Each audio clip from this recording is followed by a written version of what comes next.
Bismillahirrahmanirrahim. Assalamualaikum warahmatullahi wabarakatuh. Nama saya Muhammad Jimli Asidiki, Prodi Ilmu Ekonomi, Fakultas Ekonomi Bisnis. Sini saya akan menjelaskan presentasi tentang skripsi saya yang berjudul Efektivitas Penjualan Offline versus Online terhadap Pengembangan Usaha Studi Kasus Perusahaan Klasik Indonesia. Penjualan online merupakan kegiatan aktivitas penjualan dari mencari calon pemberi dengan menawarkan produk suatu barang dengan memanfaatkan jaringan internet yang didukung seperti perangkat alat elektronik yang berhubungan dengan jaringan internet. Sedangkan penjualan konvensional adalah interaksi langsung secara bertemu antara pembeli dan penjual.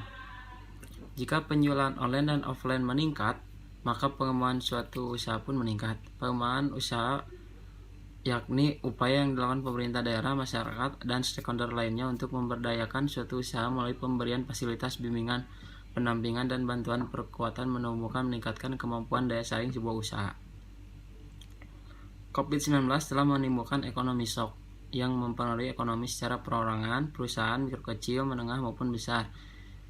Bisnis yang menurun yakni yang berbasis kunjungan atau keberadaan konsumen di tempat sangat terdampak dari pandemi, seperti angkutan umum, pariwisata, perhotelan, retail, pusat penjualan, dan industri fashion. Klasik Indonesia merupakan perusahaan brand pakaian olahraga asal Bandung dengan tagline Game On, Style On. Klasiko menjual produk jersey bola, basket, jaket, celana, aksesoris lainnya dengan sistem penjualan online maupun offline.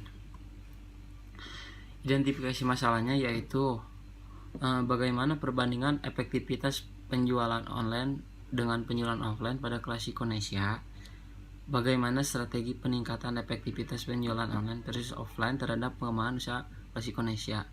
Tujuan penelitian ini yaitu untuk mengetahui perbandingan penjualan efektivitas antara penjualan online dengan offline. 2. Untuk mengetahui strategi meningkatkan efektivitas dari penjualan online dan offline. Kerangka pemikirannya yaitu diturunkan dari atas efektivitas, turunkan ke bawah ke penjualan, diturunkan ke penjualan online maupun offline.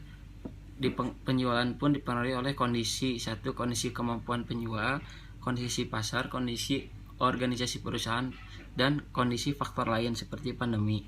Faktor lain pun ada diturunkan ke target dan capaian. Diturunkan lagi evaluasi perusahaan dan diturunkan menjadi profitabilitas.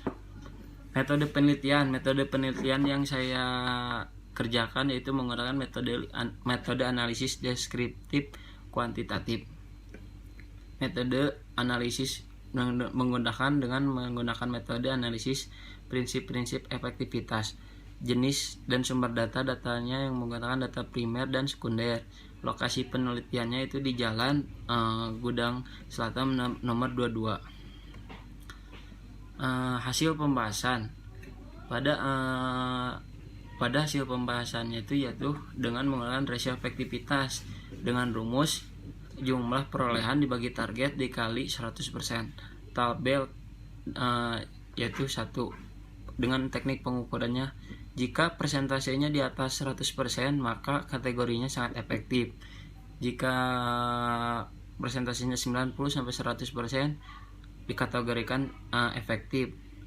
Persentase 80-90% cukup efektif, 60-80% kurang efektif, dan di bawah 60% tidak efektif. Berikut ini yaitu hasil penjualan dan omset pendapatan dari tahun 2020 dan rasio efektivitasnya. Pada tahun 2020 penjualan jersey targetnya 200 piece, realisasi penjualannya 200, rasio efektivitasnya 100% dengan hasilnya efektif. Yang kedua, produk jaket target penjualannya 100 piece per bulannya, rasio penjualannya 100, rasio efektivitasnya 100 dengan kekuatannya efektif. Yang selanjutnya ada t-shirt, yaitu 100, target penjualannya 100, rasio penjualannya 100, rasio efektivitasnya 100% dengan hasil rasio efektif. Yang kedua ada tabel penjualan offline pada tahun 2020.